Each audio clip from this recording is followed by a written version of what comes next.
Alright, at the beginning of the day, I gave you guys this blend file, and on each of the first 5 layers was a different challenge. So the first one, the challenge was to make this look like a cube again. Now, it is a cube. All I did with this cube was apply a subsurface modifier to a level of 2.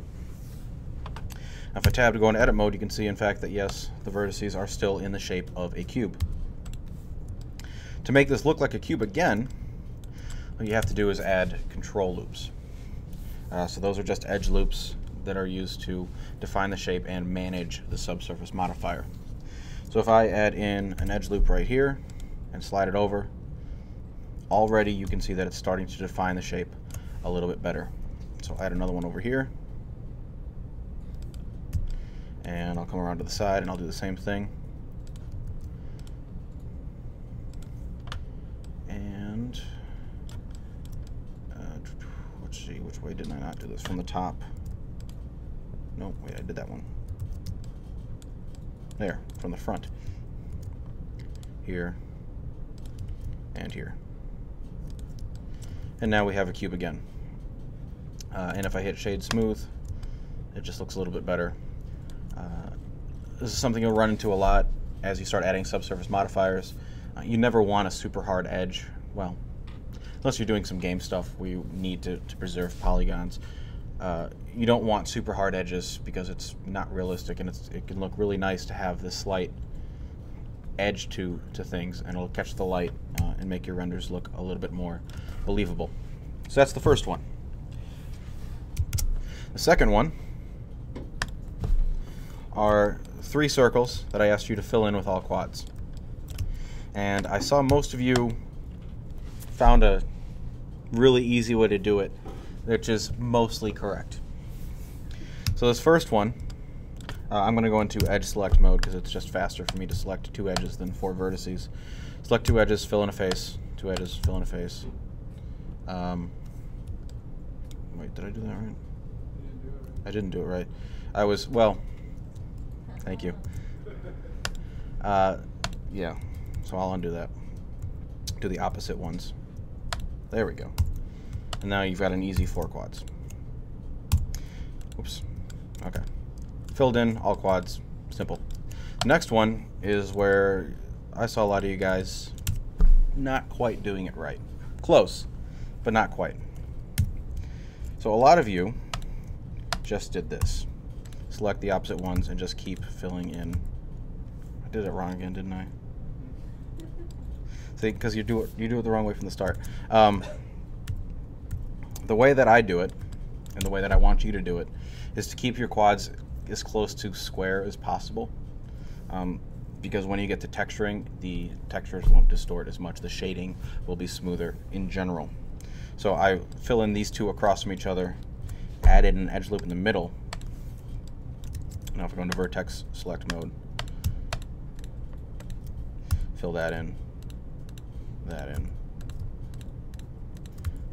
and oops, that. Okay, so now I've got all quads, and they're a little bit more even than if I just went straight across. All right, and then the last one is more of the same.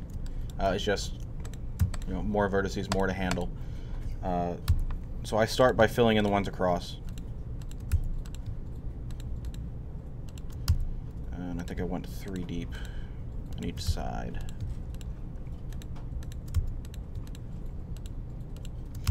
And then what I did when I was doing this the first time, because I don't automatically remember how to fill in every circle by heart, is I held down the D key and I kind of drew in where I wanted my topology to be to make sure that I was going to have all quads.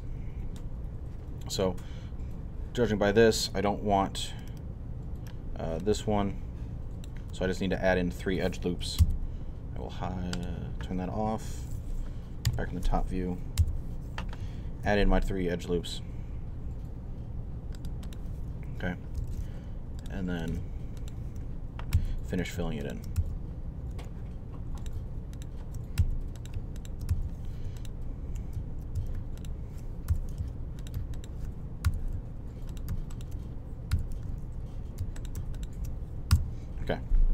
Again, it keeps it more even. And with something like this too, at first, sometimes I might, if I select all of these and delete them, the first thing that I might do is extrude and scale it in a little bit, and that just gives me a face loop around the edge if I need to add in any extra detail around the contours of the object, and then I would go back and fill in the inside with faces, as I just did. So that's the second one. On to the third layer. So the third layer, your task was to create a cube with a cylindrical hole in the middle. So the first thing that you needed to do was to add a cube. Go into edit mode, and because we want it to end up being the same object, I'm going to add the cylinder in edit mode as well. So I'll hit Shift A, add in a cylinder, and it shows up in the same spot. Now before I do anything, I'm going to change the vertices down to something more manageable. 8 works very well for this exercise. And then I'll also change my cap fill type to nothing, so I don't have to go back and delete the faces later. And I'm going to change the radius down to, we'll go 0.4, because I like that number. Alright, so if I go into wireframe mode, you can see that I have a cylinder inside of a cube. I'm going to rotate the cylinder around the x-axis 90 degrees just so it's horizontal. And the next thing that I'm going to do is go into face select mode and delete these faces of the cube because I don't need them. Okay. Go back to vertex select mode. So now what I need to do, I've got the hole and I've got the cube. Now I just need to fill in these outer faces. And if I count my vertices, I've got 4 on the outside and I have 8 on the middle, on the inside. So I need to add in some edge loops so that I have an even number of vertices on both edges to make nice, clean, even quads. So to do that, I'm just going to add in an edge loop right up here, and I'm going to left click to add it, right click to keep it in the center. I'm going to do the same thing on all 4 sides. Okay, now I have, if I count, 8 vertices around the outside and 8 on the inside. Now what I could do is select the 4 vertices and hit F and fill. And there's nothing wrong with that, it certainly works. But there's a shortcut, and that is select Option right click to select one edge loop, Shift Option right click to select the other, and then you hit W to bring up your specials menu, and you have this wonderful tool here, Bridge Edge Loops. I click that, and there it is. It's wonderful. Saves some time. Same thing on the other side. Option right click to select the edge loop, Shift Option right click to select the other edge loop, W, Bridge Edge Loops, and I am done. Okay, layer 4. Oops, let me just go to layer 4. Okay, some of you ran into trouble with layer 4. As soon as you tabbed into edit mode, things went crazy and you couldn't get out of it. So I'm not going to go into edit mode because I don't know how that happened. But what I will do is explain what's going on here. So I set this up the same way a lot of you had your barrels set up with the problems you ran into. I have this plank right here that I scaled, and then I applied an array modifier, and I used a empty offset right here that's rotated. So in theory, it should turn up just like the barrel or like the trash can from last week. But there's a couple problems with it. And these are problems that a lot of you ran into, which is why I added this exercise, because I wanted to reinforce the problems you ran into and then also how to solve them. So the first thing that many of you did, and is easy to do, is you scaled the plank in object mode. When you do that, the actual dimensions, and it says, you know, infinite dimensions. That's because of the array modifier. If I turn that off, wow, that really did go crazy. The first thing is to apply the scale, and that'll reset the scale to 1. And let's see, it's in Object, Apply, Scale. Or resets your scale to 1, and then I'm going to manually enter my dimensions back to a reasonable number, which it doesn't want to take. Alright, so we'll select this object and we'll set the origin to the center, because the origin needs to be at the same place as your empty that you're transforming around. So I know my 3D cursor is in that spot, so origin to 3D cursor. And then we also need to apply the scale and turn off relative offset. Okay, so the array's back at 2. So now it shouldn't go too crazy when I try to fix it, hopefully.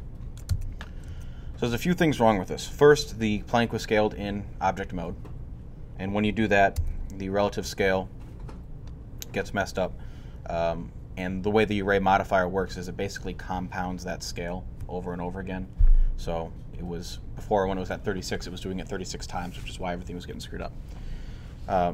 So we need to reset the scale. We can leave it at this size. We don't have to go back to 1 and then rescale it in edit mode. We can just apply the scale, which the shortcut is Control A and apply the scale. Okay, now our duplicate is the same size, moving in the right direction. The next thing that we need to do is we need to make sure that the origin of the object that we want to use in the array has the same origin as what we're spinning around. So I'm going to select the empty, and I'm going to hit Shift S, cursor to selected. That moves the 3D cursor to the origin of the empty. And now I can, in object mode, select the plank, and then up here in the toolbar, origin to 3D cursor. Okay, and that moves it, and you can see the plank jumps into place. The only other issue here is with the array, we don't need the relative offset on. Now we can move this back up to 36, and this is how it should look once it's fixed. So the last layer, I gave you guys 7 planes, and I just wanted you to experiment with the proportional editing tool. So I'm going to select the first one, tab to go into edit mode, and I'm just going to select the center vertex, and I'm going to turn on proportional editing. Remember, you can either choose the menu item here, or you can just hit O on the keyboard. And then I'm going to hit G to move, and I'm just going to lock it to the Z axis to keep it straight up and down. And I'll move it up, and this is the smooth fall off, which is the first one. It's the default fall off mode. And then I'll move over to the next one, select the center vertex. I'm going to change my fall off to the sphere and move that up a similar amount. Remember, I can use the scroll wheel to change the size, the area of influence. I'll move it up to about there, and I'll just go through and I'll do, for each one I'll do a different mode just so I can see the difference for each of them. Okay. Do this one next. Change it to sharp. Thank you. GZ. This is sharp. And this one is linear. And finally, the fun one, random. GZ. And there we go. Oh, I missed one. Which one did I skip? Flat. Ah, constant. Yes. Thank you. There. GZ. Move it up, and then I can do it again and scroll down. I can do it again and scroll down. There we go. So there are your proportional fall-off modes. Most of the time I work with smooth. Occasionally I'll need sharp. And random is fun if I'm trying to randomly generate textures, mountains, stuff like that. But all very useful to know that they're there, and especially when you get into some organic modeling and roughing in forms, proportional editing is really useful to get an approximate shape very rapidly.